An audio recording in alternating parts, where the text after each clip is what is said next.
BJP पूरी तरह से, प्रधानमंत्री नरेंद्र मोदी जी तीसरी बार प्रधानमंत्री बनने जा रहे हैं और भारी मतों के साथ, जैसा पहले किया गया, कहा गया कि इस बार 400 पार और आसानी से 400 संसदों के साथ प्रधानमंत्री बनेंगे।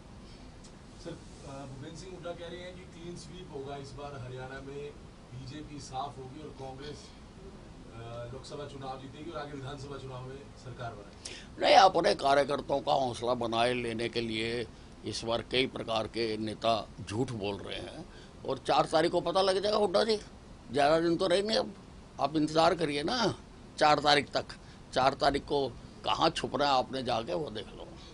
सर, क्या सेमीफाइनल माने सर इन चुनाव को, जो नतीजे आएंगे विधानसभाओं में किस तरह का असर देखते हैं सर?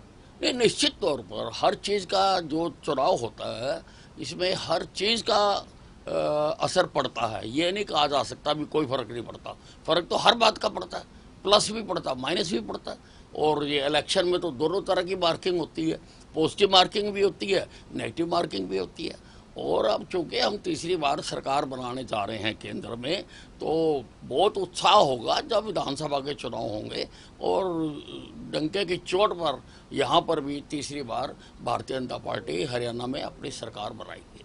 पोलिंग परसेंटेज सर इस बार कम हुई है सर, क्या लग रहा है इससे कोई नुकसान होगा सर? देखिए, अभी ये जो पोलिंग परसेंटेज है, अभी इसमें बैलेट वोट जो है वो जुड़नी है, उसके बाद सारा पता लगेगा अभी क्यों कहाँ पर कम हुआ है। मेरे ख्याल से ये जो मौसम है, ये जो 40-45 डिग्री टेम्परेचर रहा, ये भी एक बहुत बड़ा कारण हो सकता है। सर, INDI गठबंधन के जितने नेता हैं वो कह रहे हैं कि मोदी जी जाने वाले हैं और गठबंधन अब सरकार बनाएगी। दिल के बहलाने को गालिब, ख्याल अच्छा है। सर, सबसे बड़ी बात वो क्या मानते हैं कि कांग्रेस को क्या लोगों ने नकार दिया, या कांग्रेस के कैंपेन में कोई दम नहीं था, या नेता फूट का शिकार हुए? आपको क्या लगता है इंसान? देखिए, ऐसा है, कांग्रेस को लोग पूरी तरह से नकार चुके हैं और कांग्रेस किसी के गले पर नहीं उतरती। इनके जो नेता हैं राहुल गांधी, आप उन्हीं का अंदाजा लगा लीजिए। पहले वो अमेठी से लड़ते थे, फिर अमेठी से भाग के वायनाड चले गए, अब वायनाड के साथ साथ रायबरेली में भी लड़ रहे हैं। इसका मतलब सिक्योर नहीं है, उनको विश्वास नहीं है कि वायनाड से मैं जीतूंगा। तो मैं कई बार वो दावे भी कर रहे हैं कि ये इतने जीतेंगे, वो हमारी पार्टी इतने जीतेगी। मैं कहता हूँ भाई हमारी छोड़ो, राहुल गांधी जी आप अपनी बताओ ना कि क्या आप दोनों चुनाव जीतेंगे? रायबरेली से जीतेंगे या वायनाड से जीतेंगे? और अगर दोनों जीतेंगे तो कौन सी छोड़ेंगे? आप बताइए ना लोगों को, लोग जानना चाहते हैं। और हकीकत ये है कि जैसे वो अमेठी से भाग गए, फिर वायनाड से भाग गए, इस बार वो देश से भागने वाले हैं। राहुल गांधी मंच से एक लड़के को पकड़ के लाते हैं और कहते हैं कि अग्निवीर इस युवक को भी नहीं चाहिए, ये सेना की तैयारी करता।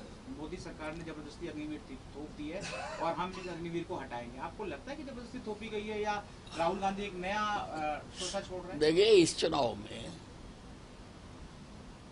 राहुल गांधी ने बहुत कुछ कहा है, क्योंकि उनको पता वो कर नहीं सकते हैं। करने के लिए कम से कम 272 MP चाहिए लोकसभा में, और पिछले 2 चुनाव देखो तो इनके 50 से नीचे हैं।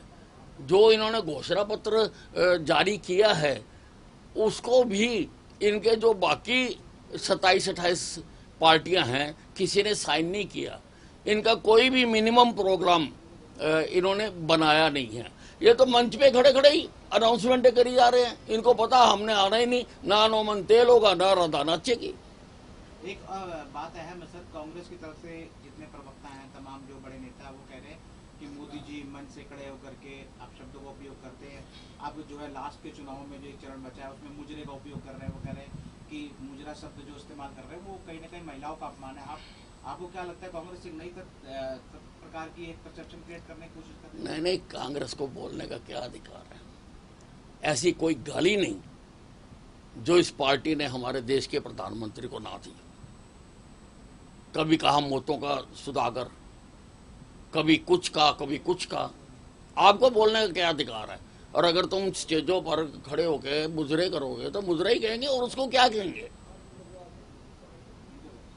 संजीवनी अस्पताल बाल एवं शिशु रोग, general surgery, plastic surgery, neuro surgery, नेत्र रोग, फिजियोथेरेपी, स्त्री एवं प्रसूति रोग, हृदय एवं शुगर रोग, हड्डी एवं जोड़ रोग, कार्डियोलॉजी, दंत रोग, इमरजेंसी चिकित्सक सुविधाओं में एक भरोसेमंद नाम है। ICU, NICU, cath lab, hair transplant, private कमरे, urology, CT scan, laparoscopy, accident, trauma, heart attack, जले का इलाज, डायलिसिस की सुविधाएं उपलब्ध हैं। सभी मरीजों को खाना फ्री दिया जाता है। आयुष्मान भारत हरियाणा सरकार और रिटायर्ड फौजी भाइयों के इलाज, इंश्योरेंस और TPA पैनल पर सभी सुविधाएं उपलब्ध।